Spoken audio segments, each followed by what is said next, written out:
భారతి, నీ ధైర్యం చూసి సంతోషపడాలో నీ పరిస్థితి చూసి బాధపడాలో తెలియడం లేదమ్మా. ఇదిగో 4 ముద్దలు తిను. వద్దక్కా, నాకు ఆకలిగా లేదు, తీసుకెళ్ళిపో. ఏం తిన్నావని ఆకలి లేదంటున్నావు? నా మాట విని కాస్త ఎంగిల్పడమ్మా. ప్రతి క్షణం బాధను మింగుతూనే ఉన్నానుగా, ఇక ఆకలి ఎందుకుంటుంది? అలా అనకమ్మా, కన్నీళ్లు మన కడుపు నింపలేవు. నువ్విస్తున్న పాలుతోనే నీ కొడుకు ఆకలి తీరుతుంది. నువ్వు తినకపోతే వాడు పస్తులుంటాడు.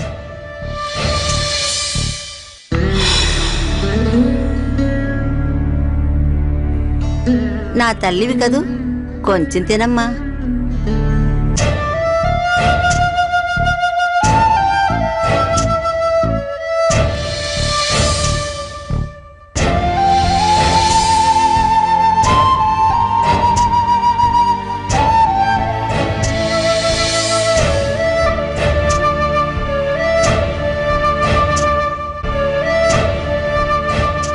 నిన్ను చూస్తుంటే మా అమ్మ గుర్తుకొస్తుంది.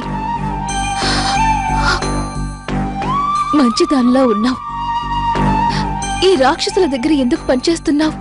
నేను చేయడం లేదమ్మా, బలవంతంగా వాడే నాతో చేయిస్తున్నాడు. చెయ్యకపోతే నా కుటుంబం ప్రమాదంలో పడిపోతుంది. నువ్వు కష్టంలోనే ఉన్నావు, నేను కష్టంలోనే ఉన్నాను. కాకపోతే నిన్ను కట్టేసి ఉంచారు, నన్ను కట్టుబాటులో ఉంచారు, అంతే తేడా. ఒక పని చేయక్క, ఎలాగైనా నన్నిక్కడి నుంచి తప్పించు. మనిద్దరి కష్టాలు నేను తీరుస్తాను, నన్ను నమ్ము. వాడంత టైం ఇవ్వడమ్మా. నువ్వు తప్పించుకున్నావని తెలిసిన మరుక్షణం నా వాళ్ళంతా వాడి చేతిలో చచ్చిపోతారు. ఇంటి పెద్దగా నేనేం చేయలేకపోయినా నా వాళ్ళ చావుకు మాత్రం కారణం కావాలనుకోవడం లేదు. నన్ను క్షమించు తల్లి.